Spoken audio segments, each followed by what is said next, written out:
Hello बच्चों, online study में आप सबका स्वागत है।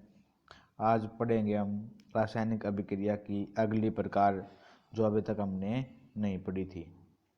और इससे पहले बात करते हैं हम रासायनिक अभिक्रिया की संयोजन तथा वियोजन प्रकार की हम रासायनिक अभिक्रियाओं के बारे में पहले पढ़ चुके हैं। तो आइए आज की वीडियो स्टार्ट करते हैं। बात करते हैं विस्थापन अभिक्रिया। विस्थापन अभिक्रिया क्या होती है, इसको समझने से पहले हमने क्रियाकलाप 1.9 को पढ़ना पड़ेगा। तो आइए स्टार्ट करते हैं। लोहे की 3 कील लीजिए और उन्हें रेगमाल से रगड़कर साफ कीजिए। 3 कील लेकर उनको साफ कर लिया। ए तथा बी से चिह्नित की हुई 2 प्रखनलियाँ लीजिए और प्रत्येक प्रखनली में 10 ml कॉपर सल्फेट का विलयन लीजिए। मतलब ये प्रखनली ऐसी होती है, टेस्ट ट्यूब बोलते हैं जिसको। 2 लीजिए, एक के ऊपर ए नाम लिख दिया, एक के ऊपर बी लिख दिया है, और उनके अंदर ये जो डाल रखा है कॉपर सल्फेट का विलयन, मतलब कि एक घोल लेना है। उसके बाद है 2 कीलों को धागे से बांधकर सावधानी पूर्वक प्रखनली बी के कॉपर सल्फेट के विलयन में लगभग 20 मिनट तक डुबो कर रखिए और तुलना करने के लिए एक कील को अलग रखिए। 3 कील ली थी, 2 इसमें लटका दी हैं, ये लटका रखे हैं और एक को अलग रख लिया है। उसके बाद देखिए क्या बताया है।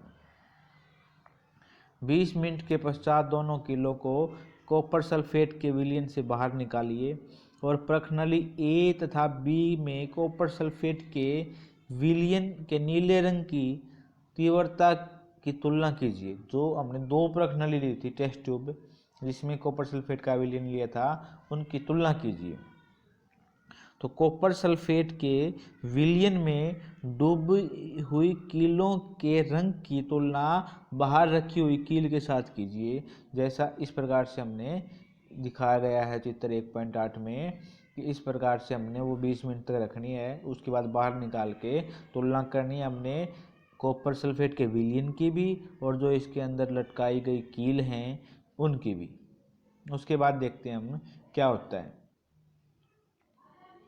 देखिए क्या होता है कि ये लोहे की कील है, ये दोनों ही कील हैं। कॉपर सल्फेट के विलयन से बाहर निकाली गई लोहे की कील, जो लोहे की कील ये कॉपर सल्फेट के अंदर से निकाली है, जो ऊपर डुबा रखी थी, ये बाहर वाली है। और ये कॉपर सल्फेट का विलयन जिसमें कील नहीं डाली थी और इसमें कील डाल ली गई थी, इसके रंग में अंतर आ गया है। क्या अंतर आया है वो हम नीचे अभी पढ़ेंगे। ये रहा। लोहे की कील पर कील का रंग भूरा क्यों हो गया है? कॉपर सल्फेट के विलयन का नीला रंग मलिन क्यों पड़ गया है?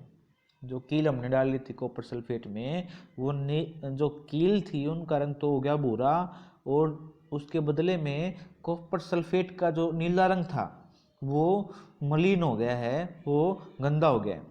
इस क्रियाकलाप की निम्नलिखित अभिक्रिया हुई है। इसको समीकरण के साथ लिखते हैं।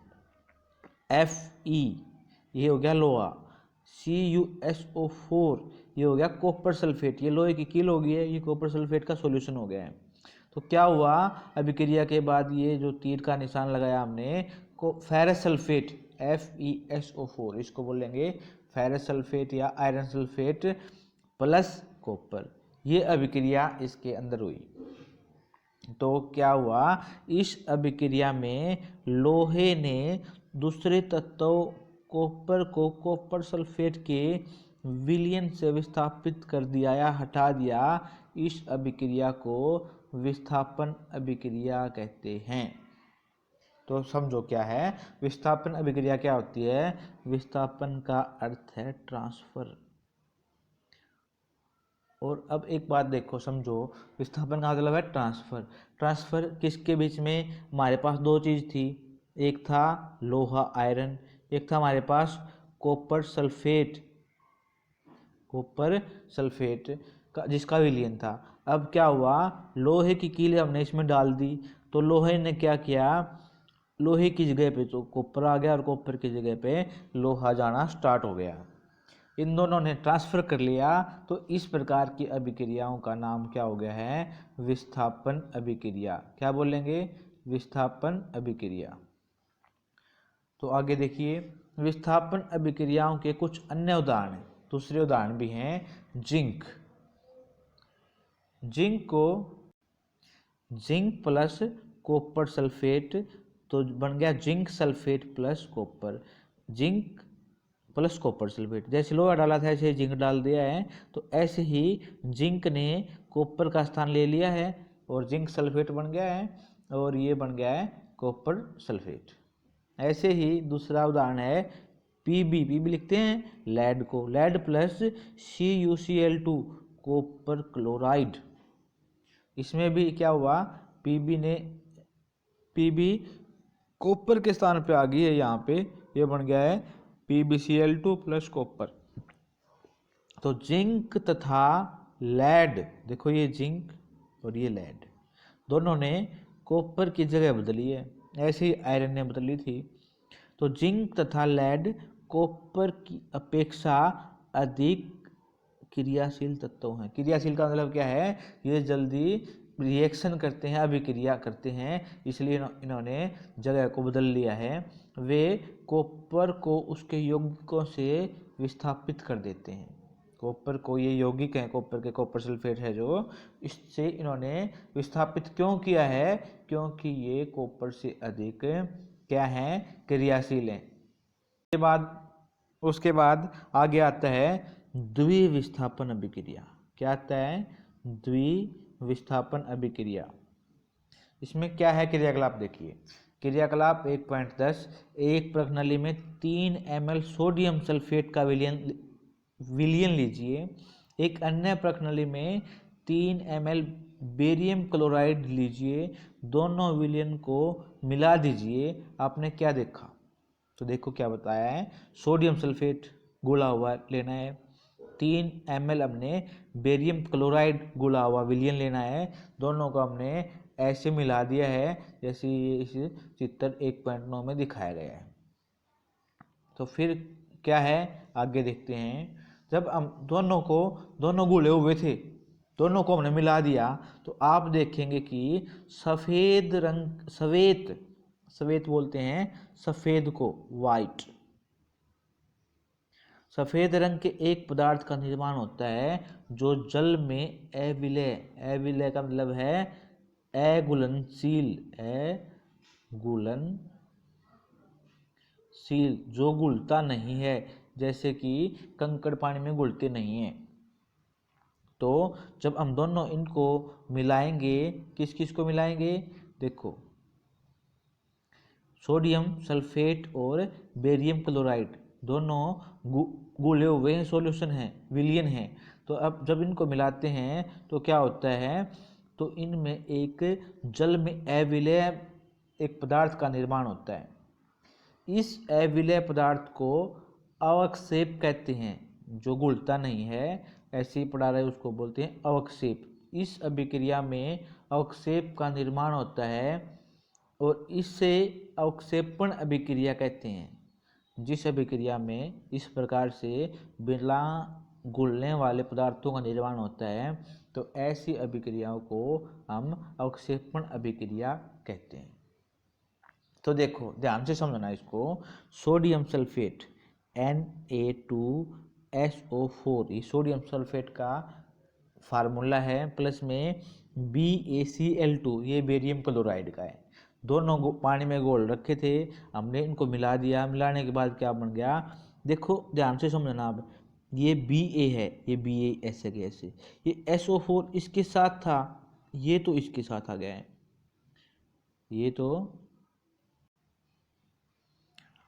ये सोडियम सल्फेट बेरियम क्लोराइड, इसमें Ba और इसमें सोडियम सल्फेट में SO4, इन दोनों ने बदल ली है जगह, और ये इसके अंदर देखिए इसमें सोडियम के साथ क्लोराइड आ गया है NaCl। मतलब क्या है? सोडियम ने और बेरियम ने, दोनों ने, इसने और इसने अपनी जगह बदल ली है।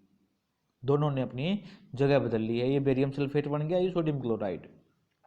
तो ऐसा क्यों होता है कि Ba 2 पॉजिटिव तथा SO4 2 नेगेटिव की अभिक्रिया से बेरियम सल्फेट के अवक्षेप का निर्माण होता है। देखो ये बन गया जो BaSO4 बेरियम सल्फेट, ये पानी में अघुलनशील है। एक ऐसा अन्य उत्पाद सोडियम क्लोराइड का निर्माण होता है जो विलयन में ही रहता है। वे अभिक्रियाएं जिसमें अभिकारकों के बीच आयनों का आदान प्रदान होता है उन्हें द्विविस्थापन कहते हैं। एक बात समझिए, आपने इससे पहले वाला पार्ट इसी में वो पढ़ा था विस्थापन। विस्थापन का मतलब क्या था? विस्थापन का मतलब था ट्रांसफर। क्या था? ट्रांसफर। तो उसमें तो एक कंपाउंड या फिर यौगिक का जो पार्ट था उसका ट्रांसफर हो रहा था। द्विविस्थापन में दोनों अभिकारक हैं, इनके जो ये जुड़े हुए आयन हैं इनका ट्रांसफर हो जाता है, आदान प्रदान होता है आयनों का। तो ये इसको बोलेंगे द्विविस्थापन बोलेंगे। फिर क्रियाकलाप 1.2 पर ध्यान दीजिए, जिसमें आपने लेड नाइट्रेट और पोटासियम आयोडाइड के विलयनों को मिश्रित किया था। तो आपको याद होगा, हमने पहले वाली वीडियो में ये पढ़ा भी था कि लेड नाइट्रेट और पोटासियम आयोडाइड को हमने मिलाया था। तो अवक्षेप किस रंग का था? क्या आप अवक्षेपित यौगिक का नाम बता सकते हैं? तो इस अभिक्रिया के लिए संतुलित रासायनिक समीकरण लिखिए। क्या यह भी द्विविस्थापन अभिक्रिया है? अगर आपने वो वीडियो नहीं देखी है तो उस वीडियो को देखिए, उसमें बताया गया है कि सोडियम, ये लेड नाइट्रेट और पोटासियम आयोडाइड के मिलाने पर किस रंग का अवक्षेप मिलता है, उस यौगिक का क्या नाम होता है और उसमें द्विविस्थापन है या नहीं। आप वो वीडियो देखने के बाद आपको पता लग जाएगा। उसके बाद है उपचयन एवं अपचयन। क्या है? उपचयन एवं अपचयन। तो देखिए क्या है, चाइना डिश लीजिए। क्रियाकलाप 1.11, 1 ग्राम कॉपर चूर्ण लेकर उसे गर्म कीजिए। ये चाइना डिश है, इसमें कॉपर रख दिया है, इसको गर्म कर रहे हैं। तो कॉपर चूर्ण की सतह पर कॉपर ऑक्साइड की काली परत चढ़ जाती है। यह काला पदार्थ क्यों बना? जब इसको कॉपर को हम गर्म करते हैं तो ये काला रंग हो जाता है इसका। तो यह कॉपर ऑक्साइड कॉपर से ऑक्सीजन के योग से बना। ये काला क्यों बना है? जब जलाते हैं तो वायु में जो ऑक्सीजन थी वो इसके साथ अभिक्रिया कर लेती है और क्या बन जाता है? Copper oxide. देखो ये लिखा है 2Cu+O2। कॉपर था, ये ऑक्सीजन था, ये हमने ईटिंग मतलब कि इसको गर्म किया तो ये बन गया कॉपर ऑक्साइड। उसके बाद है, यदि इस गर्म पदार्थ के ऊपर तो कॉपर ऑक्साइड बन गया काले रंग का, यदि इसके ऊपर हाइड्रोजन गैस प्रभावित कर दी जाए तो सतह की काली परत भूरे रंग में परिवर्तित हो जाती है, क्योंकि इस स्थिति में विपरीत अभिक्रिया संपन्न होती है और कॉपर प्राप्त होता है। तो ये काला कॉपर का ऑक्साइड था, इस पे अगर हम हाइड्रोजन गैस डाल देते हैं और उसको गर्म कर देते हैं डाल के, तो फिर क्या होता है? कॉपर में से जो ऑक्सीजन थी वो बाहर निकल के वो हाइड्रोजन के साथ जुड़ जाती है और ये जो कॉपर था इसका रंग पहले जैसा हो जाता है।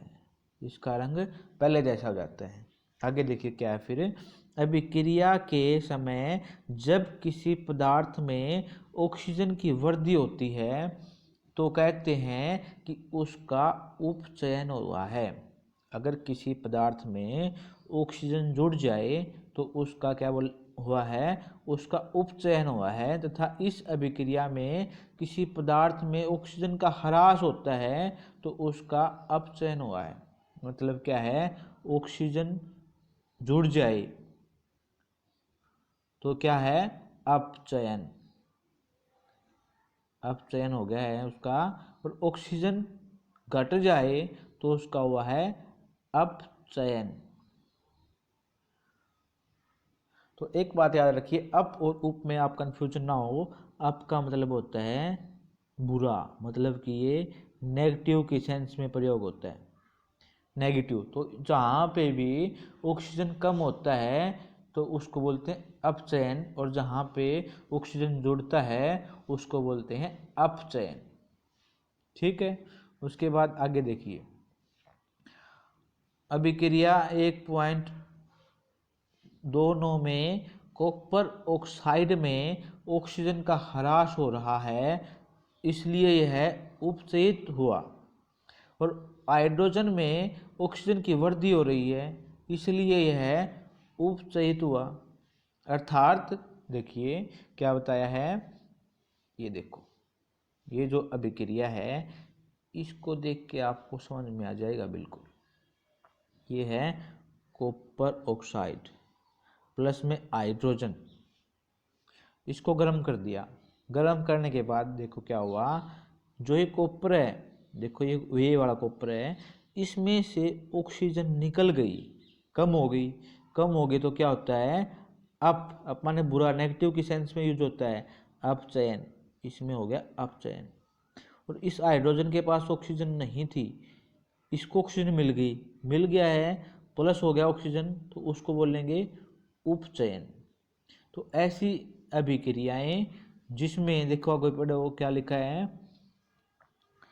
अर्थात किसी अभिक्रिया में एक अभिकारक उपचयित तथा दूसरा अभिकारक अपचयित होता है तो इन अभिक्रियाओं को अपचयन, उपचयन अथवा रेडॉक्स अभिक्रियाएं कहते हैं। मतलब एक अभिकारक में ऑक्सीजन जुड़ जाए, एक में से ऑक्सीजन निकल जाए, तो ऐसी अभिक्रियाओं को हम क्या कहते हैं, रेडॉक्स अभिक्रियाएं या उपचयन अपचयन अभिक्रियाएं। ठीक है, उसके बाद देखते हैं आगे क्या है, रेडॉक्स अभिक्रियाएं के कुछ अन्य उदाहरण। दूसरे उदाहरण देखिए, ZnO प्लस सी, Zn प्लस CO। देखो इसमें ऑक्सीजन था, इसका निकल गया है, इसके साथ जुड़ गया है, तो ये रेडॉक्स अभिक्रिया हो गई। इसमें भी ऐसे है HCl, इसमें ऑक्सीजन था, इसमें Cl जुड़ गया है, इसमें H के साथ ऑक्सीजन आ गया है, तो ये दोनों क्या हैं, ये रेडॉक्स अभिक्रियाएं हैं।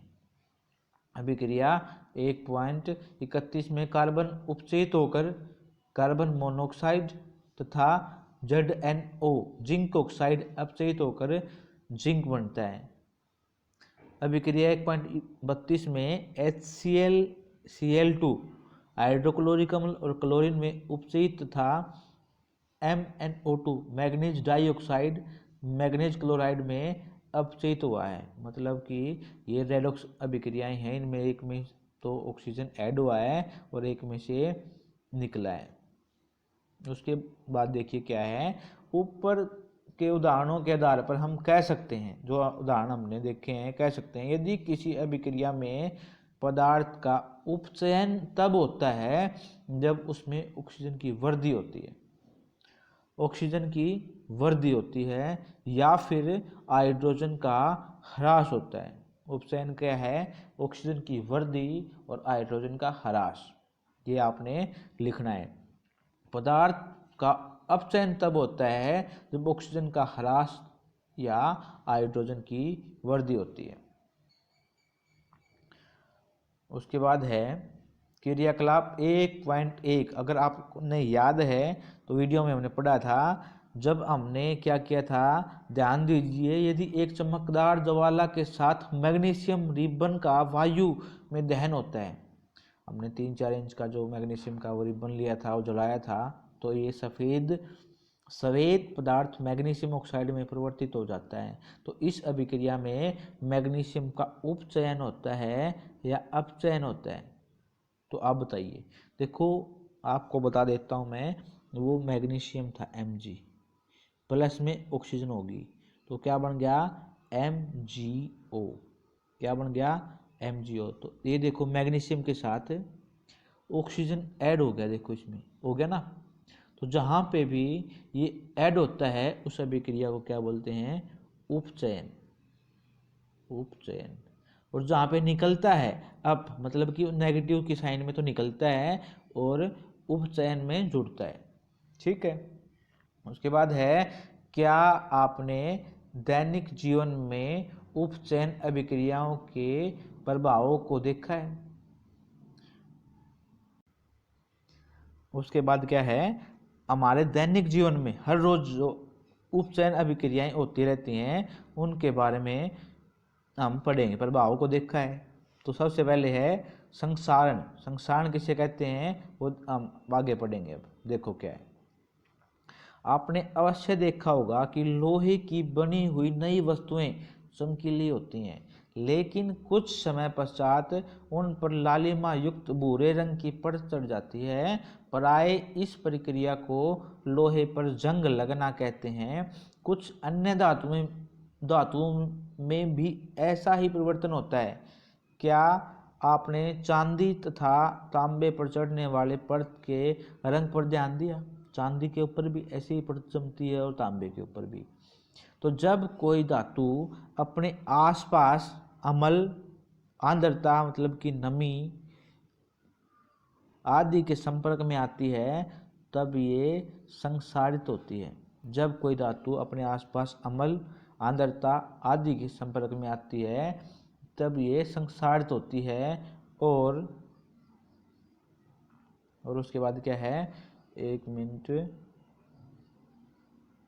ये देखिए, तो इस प्रक्रिया को संक्षारण कहते हैं। इस प्रक्रिया को संक्षारण कहते हैं।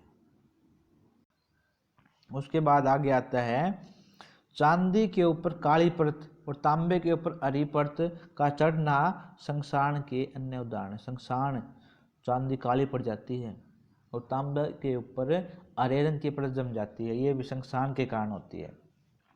संक्षारण के कारण कार के ढांचे, पुल, लोहे की रेलिंग, जहाज, धातु विशेषकर लोहे की बनी वस्तुओं के बहुत अक्षति होती है। लोहे का संक्षारण एक गंभीर समस्या है। क्षतिग्रस्त लोहे को बदलने के लिए हर वर्ष अधिक पैसा खर्च होता है। अध्याय 3 में संक्षारण के बारे में अधिक विस्तृत जानकारी प्राप्त होगी। तो ये संक्षारण क्यों होता है, ये अपचयन और उपचयन के कारण ये होता है, हम पढ़ रहे हैं। दूसरा कारण देखो क्या है, दूसरा क्या है, विकृत गंधिता। विकृत गंधिता क्या होता है, वसायुक्त अथवा तेलीय खाद्य पदार्थ जब लंबे समय तक रखा जाता है तब उसका स्वाद या गंध कैसी होती है। तो इसमें एक बार पढ़ लेते हैं, फिर समझाता हूँ आपको। उपचयनित होने पर तेल अथवा वसा विकृत गंधी हो जाते हैं तथा उनके स्वाद तथा गंध बदल जाते हैं। प्राय तेलीय वसायुक्त खाद्य पदार्थों में उपचयन रोकने वाले पदार्थ प्रतिऑक्सीकारक मिलाए जाते हैं और वायु रोधी बर्तनों में खाद्य सामग्री रखने से उपचयन की गति धीमी हो जाती है। तो इसमें क्या बताया है, जो खाना होता है, खाद्य सामग्री होती है, जैसे कि नमकीन है और चिप्स वगैरह हैं, जिसमें वसा होती है मतलब कि तेलीय पदार्थ होता है, तो वो क्या होता है, वो ऑक्सीजन की प्रेजेंस में ऑक्सीजन उनके साथ अभिक्रिया कर लेती है। ऑक्सीजन ऐड हो गया है तो ऐड होने से क्या होता है, उपचयन, तो उनका उपचयन हो जाता है। उपचयन रोकने के लिए उन पदार्थों में कुछ दूसरे पदार्थ मिलाए जाते हैं ताकि ऑक्सीजन उनके साथ ना मिले। तो आगे देखो क्या बताया है, क्या आप जानते हैं कि चिप्स बनाने वाले चिप्स की थैली में ऑक्सीजन हटाकर उसमें नाइट्रोजन जैसे कम सक्रिय गैस युक्त कर देते हैं ताकि चिप्स का उपचयन ना हो सके। चिप्स का जो पैकेट होता है, अगर आपने देखा हो तो पैकेट के अंदर क्या होता है, चिप्स कम होती है और हवा ज़्यादा होती है। तो वो हवा होती है नाइट्रोजन, क्यों होती है, ताकि उसमें ऑक्सीजन उस खाद्य पदार्थ में या चिप्स में जो वसा है, वसा के साथ अभिक्रिया करके उसके टेस्ट को, उसकी गंध को, मतलब जो उसमें स्मेल आ रही थी उसको ख़राब ना कर दे, इसलिए उसके अंदर ये मिलाया जाता है। तो इसको बोलते हैं विकृत गंधिता।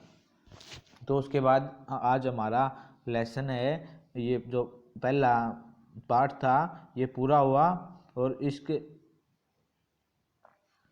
ये वीडियो आपको कैसी लगी ये ज़रूर बताइए, और 10वीं वाले जो बच्चे हैं उन तक ये वीडियो ज़रूर पहुंचाइए। अगर आप अगली वीडियो आप कौन से पार्ट की चाहते हैं आप कमेंट करके बताइए।